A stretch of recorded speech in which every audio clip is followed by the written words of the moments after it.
Octopus Renewables Infrastructure Trust PLC. That is who we are looking at today. Ticker symbol ORIT. This was suggested by one of our viewers, so thank you for that, as always. Throw in your suggestions for any dividend and non-dividend stocks. They all do join a list that I work through over time.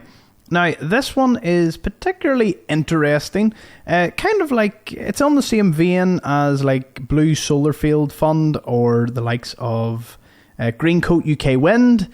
These renewable infrastructure projects just own part of a wind farm or solar farm, and it pays a return over time. Now, this company here, founded in 2019, is one of the newer players on the block. As you can see, its share price has not really fluctuated, going between 99 pence all the way up to a high of 116, and not really beyond that. Now, they did have a dip of about 10 pence, which is actually quite significant for their £1 or their sort of pound stock, where they dropped in end of September. I believe that's due just the overall drop of the pound against most other currencies and general instability, but it's recovered somewhat into the start of October here.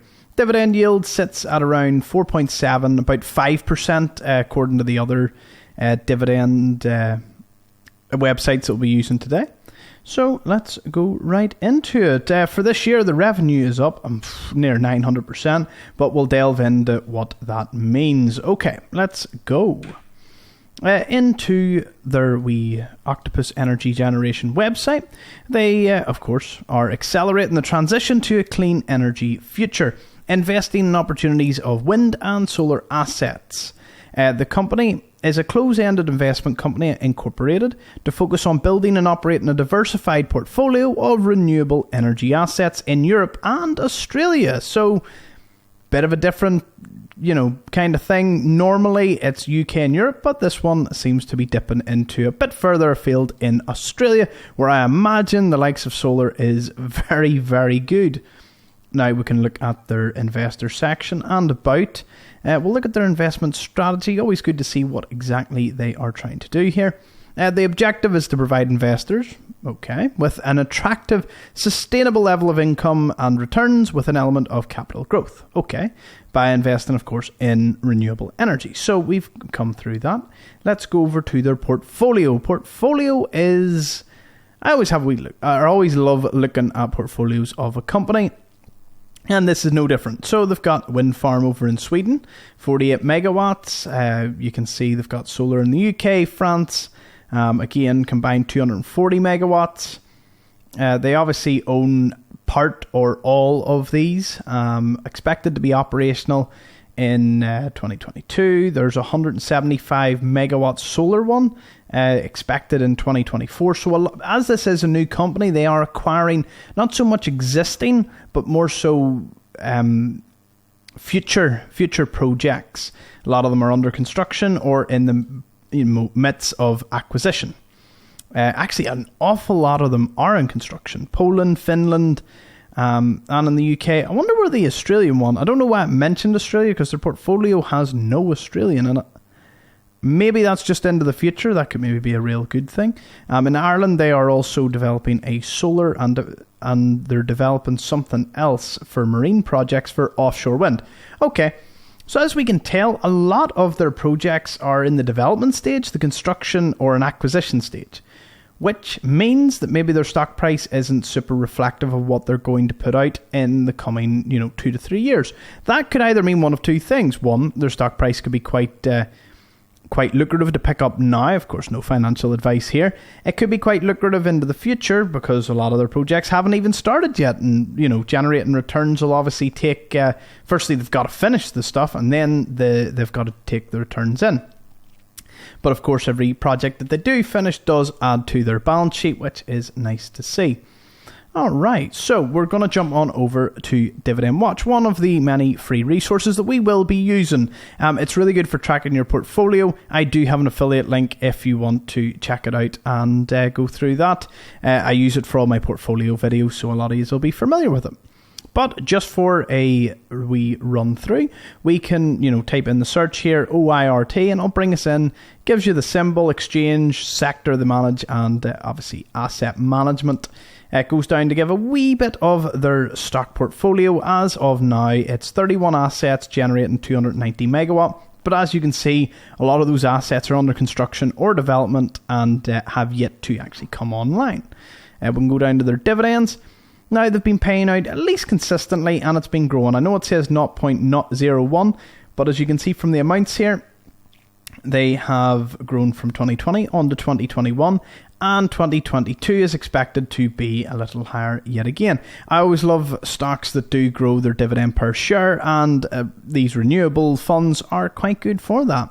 You can go into stock analysis, although it is not as flushed out for REITs, especially a UK, well, I say a REIT, it's not a REIT, it's for these renewable funds, but there's also not a lot of data to work on, as they only were founded in 2019, and I think they only started trading in 2020, so the data is a little mixed on what we can find on them, but that's that's neither here nor there.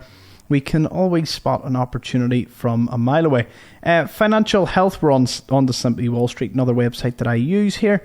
They use a snowflake analysis, which is 5 points.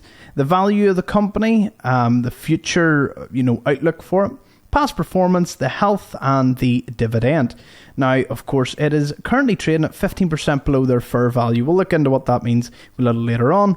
Dividend is not well covered, although it is one of those funds, so I'm not sure that is relevant here. We'll keep looking at it. Down to value, we can go down, see against a few competitors. I don't know if any of them competitors are actually in that field, so we'll pass that on. Dropping down here, we can see that on a discounted cash flow model, they are 15% undervalued. Now, of course, once we go to alpha spread to see the intrinsic value, which is another way of calculating the value of a stock, it actually says it's quite overvalued. Now, I don't know if these are including the fact that most of their projects are under construction, so food for thought. Future growth here forecasted at 9.2%. There's not many graphs or anything for this, as it's one of those more peculiar stocks. It's brand new, 2019, a lot of projects aren't even started yet. At least Greencoat UK Wind and Bluefield Solar, they actually have assets working at the moment, generating returns. These Octopus here appears to be in the process of getting most of them underway. Again, that could be a very interesting pickup this side of the 2022, considering going into 2023 and 2024 beyond. A lot of the projects will then be kickstarted and actually start generating electricity. Something to bear in mind. Financial health, they are grand at the moment. Assets, liabilities, they don't have that much in either. And they're completely debt-free. Now, that is, of course, just due to the industry. They are asset management. They don't actually... The ownership of these facilities hasn't really kicked in. I would say over the next year or two, you will actually see these get more fleshed out. Down to the dividend, of course, 5.02% yield. That's a very notable yield, and it has been growing their dividend per share year on year. Now, I say year on year, we've only got 3 years to work on. Something to be a note. The cash flow payout, I think that's okay for the likes of these funds. I wouldn't say that's anything worrisome. We can see a lot of people were loading up on shares. That's normally, again, a possible good sign. We can go down here and see they're actually owned 99.7% by institutions.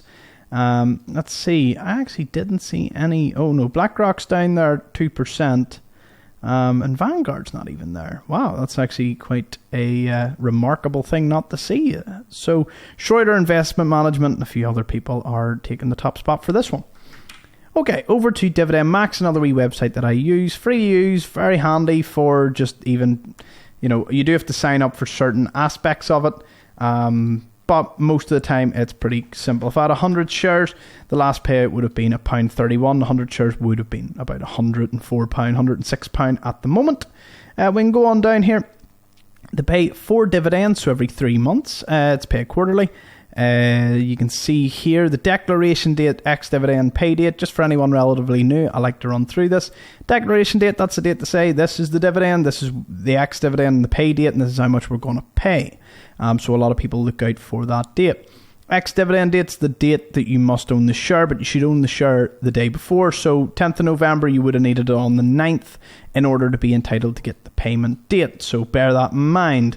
Annual dividend, the chart looking pretty good at the moment. As you can see, when we go down to it, it was £1.25 pence.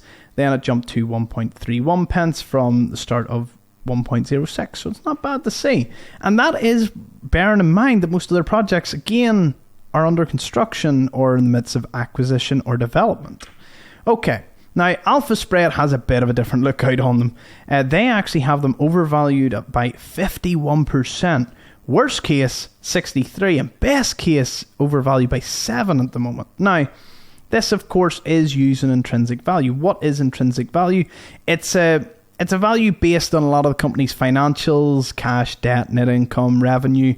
The thing about it is that it can't take into account absolutely everything. So as we've seen, because most of the projects aren't actually generating electricity yet, that is something to bear in mind as a potential investor into any company. But again, it is something that you should definitely look deeper into if you do indeed want to go forward with this. I would be interested to know, does anyone have this on their portfolio? If so, let me know. Even the viewer that told me to have a look at it, it's an interesting stock, I must say.